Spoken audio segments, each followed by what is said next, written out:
বর্তমানে অনলাইনে হোমমেড ফুডের বিজনেস ওনাররা যেমন খুব লাভবান হচ্ছে, তেমনি কাস্টমাররাও অনেক উপকৃত হচ্ছে। কারণ যারা পিঠা বানাতে পারে না অথবা যারা বানাতে পারে কিন্তু সময়ের অভাবে পারছে না, মেহমান আপ্যায়ন হোক বা নিজেদের খাবারের জন্যই হোক বা কোনো স্পেশাল ডে সেলিব্রেট করতে হোক, তাদের জন্য হোমমেড ফুডের যে অনলাইন প্ল্যাটফর্ম, এটা কিন্তু খুব চমৎকার একটি জায়গা। আর কার কার বাসায় এরকম ছোট্ট দুষ্টু বুড়ি আছে যারা ছোটোবেলায় এরকম লাল টুকটুকে বউ সাজতে চায়? বাবারে বাবা, কি পোজ দিচ্ছে! আমরা তো ছোটোবেলায় এমন পোজ দিতেই জানতাম না। আর তারা সুন্দর করে শাড়ি পরে যেভাবে বলে সেভাবেই পোজ দিতে পারে। আসসালামু আলাইকুম everyone, welcome back to my new blog. আশা করছি সবাই অনেক ভালো আছেন। আলহামদুলিল্লাহ, আমিও ভালো আছি। এটা হচ্ছে আমার বাবার বাড়িতে আমি যখন গিয়েছিলাম রোজার আগে, তার থার্ড ব্লগ। যে এটা বেসিক্যালি যেদিন আমি চলে আসবো তার একদিন আগের ব্লগ আর কি। তো ওই দিন হচ্ছে আমার মেজ বোনের যেহেতু হোমমেড ফুডের বিজনেস আছে, তো ওর একটা পিঠার ডালা আর অনেকগুলো এক্সট্রা পিঠা অর্ডার হয়েছিল। ওইদিকে মা আর কি দুপুরে রান্নার জন্য ইলিশ মাছ এনেছিল আমার বোন, তো ওইটা কেটে নিয়েছিল। আর এদিকে আমার বোন, এই তো আমি হচ্ছে সবগুলো নকশি পিঠা বানিয়ে দিয়েছে। এটা নকশি বলতে মূলত এটা হচ্ছে মুগ নকশি পিঠা, মুগ পাকন যেটা, ওই মুগ পাকন পিঠার মধ্যে আমি নকশি করেছি। সবগুলো ডিজাইনই কিন্তু আমি করেছি। অবশ্যই জানাবেন কমেন্টসের মাধ্যমে নকশি পিঠাগুলোর ডিজাইন কেমন হয়েছে। আর আমার বোন হচ্ছে ভেজে নিয়ে এতো শিরায় চুবিয়ে নিচ্ছিল। আর কালারগুলো দেখেন কত সুন্দর এসেছে।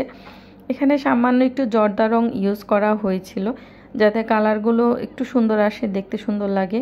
আর এটা ছিল হচ্ছে তারপর দিন সকালে। আমরা অনেক দিন ধরে মানে আমারও অনেক চাপড়ি খেতে ইচ্ছা করতেছিল ভর্তা দিয়ে, আর আমার বড় ভাগ্নে যে ওরও চাপড়ি খেতে ইচ্ছা করতেছিল ভর্তা দিয়ে। আর এটা তো ঢাকায় সম্ভব না, আর ওর মাও পারে না ওইভাবে। তো ওর হচ্ছে ওর নানুর কাছে আবদার, আর আমার হচ্ছে আমার মায়ের কাছে আবদার। তো আমি এখানে ভর্তাগুলো বেটে নিচ্ছিলাম, যেহেতু আমার মেজো বোন ওইদিকে ব্যস্ত ছিল একটু পিঠা বানাতে আর কি। আর এদিকে আমার মা হচ্ছে চাপড়িগুলো বানাচ্ছিল। ওর হঠাৎ করে অর্ডার এসে পড়েছে।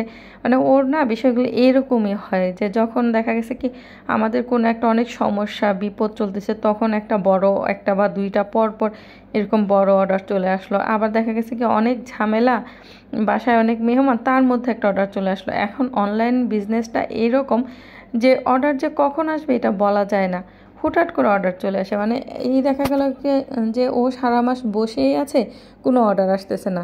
আবার এদিকে যখন বাসায় মেহমানের চাপ বা অন্যান্য অনেক সমস্যা, তখন আবার পরপর 3-4টা অর্ডার এসে বসে আছে। এই অবস্থা আর কি। আর ঢাকা শহরে তো এরকম না। ঢাকা শহরে মোটামুটি যাদের খাবার রান্না ভালো হয় তাদের অর্ডার রেগুলারই থাকে। বাট যেহেতু গ্রামে কিন্তু রেগুলার অর্ডারটা ওইরকম হয় না। তো পিঠার ডালাটাও আমি কিন্তু সাজিয়েছি, কেমন হয়েছে অবশ্যই জানাবেন কমেন্টসের মাধ্যমে যদি ভিডিওটি লাস্ট পর্যন্ত দেখে থাকেন, যে বা যারা দেখেছেন।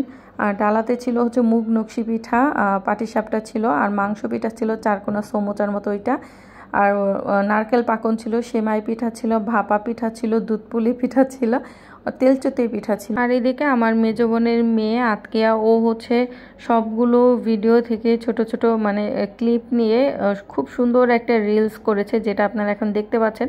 বাট এটাতে কিন্তু এখন সাউন্ডটা নেই, কারণ এটা যেহেতু বড় ভিডিও, মেন ভিডিও, সো এটার মধ্যে তো যে গানটা আছে শর্ট ভিডিওর ওইটা দেওয়া যাবে না।